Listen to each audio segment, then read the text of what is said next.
Welcome again. This is Dr. Seneja from Accra. This is an interesting case I would like to share. A 77-year-old male, one eye lawyer, and a journalist.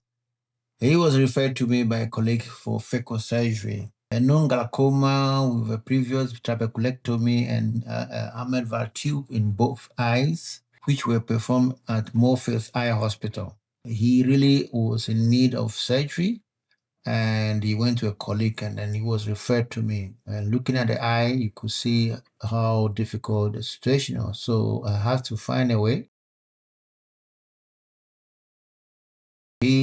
After assessing, I noticed that he has a nuclear cataract, posterior synechia, and I had to put iris hook to be able to have enough dilatation, although not round, but it was just okay. So doing a round capsulosis was going to be very difficult because I noticed that the superior capsule was adherent to the iris, and most part of it was actually fibrotic. I had to come up with a way to do the capsulosis. That's the most interesting part of the whole surgery. I couldn't do a round nice capsulosis. I have to find a way to go around the fibrotic part of the capsule.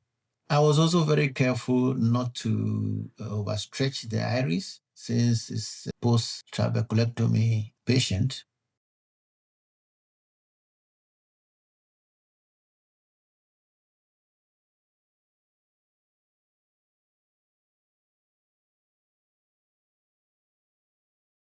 I had to continue with capsule forceps, which could help me better navigate around the fibrosis.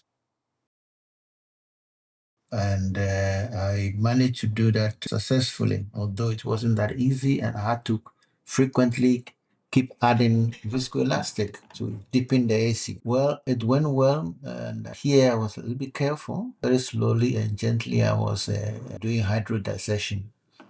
So this is the part I tried to tile. It was a bit difficult, but I finally managed and noticed that there was a bit of capsule weakness.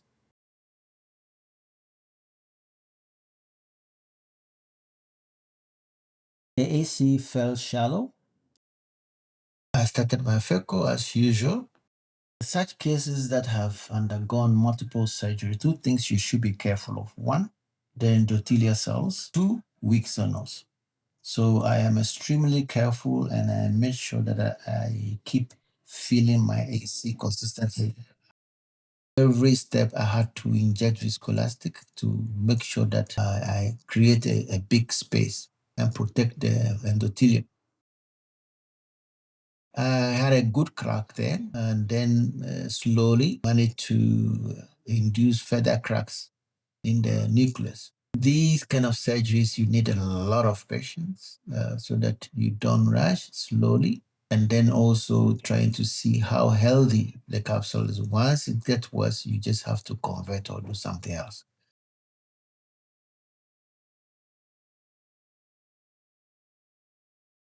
Or inject capsule tension ring. The Phaco fragments were relatively responsive, which was good. Because of the glaucoma, I also made sure that my intraocular pressure was not exceeding 30. So I was around 30, 40 with corresponding low vacuum. There were times I had problem bringing the subincisional cortex or fragments into the phaco tip. So I had to come out, inject viscoelastic, and use the chopper to remove it, and then bring it through, and then continue to phaco. At this point, I noticed a sheet of cortex superiorly, and I was very sure that I have to remove it carefully because it looks like it's part of that adherence that I was scared of. But the sheet was so big. Without care, I'm likely to engage the anterior flap, which I did not extend posteriorly. So it was very important. But fortunately, with careful teasing, I managed to remove it under magnification and good focuses, which prevented me from engaging anterior capsule that would have led to zonal dialysis. I managed to remove all the cortex and also inspected under the iris. With iris hooks, you should always do that to avoid fragment hiding under the hooks, which can be giving you unexplained inflammation during the post-operative treatment.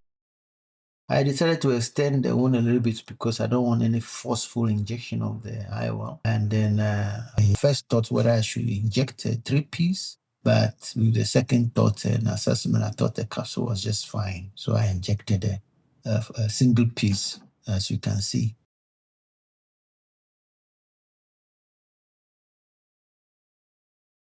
I have successfully managed to insert the lens, even rotate it, and all this is done under topical. By the way, I do most of my cases under topical. These are the type of fragment that will give you anterior segment inflammation,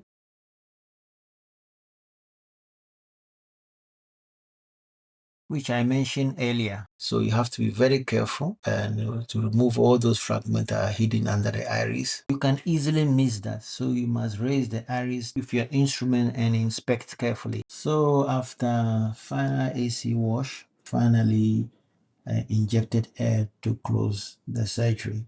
And that was the end of the case. He was 6'9" after a month. During the review period, he told me a lot of stories and also shared with me how people were scared to operate on him. Also, he shared with me an article where Sir Harold Ridley visited Ghana for onchocerciasis work. This shows that he was not only interested in intraocular lens development, but also interested in tropical ophthalmology as well as blindness prevention. Interesting. Thank you for listening to me. This is Dr. Sineja from Ghana.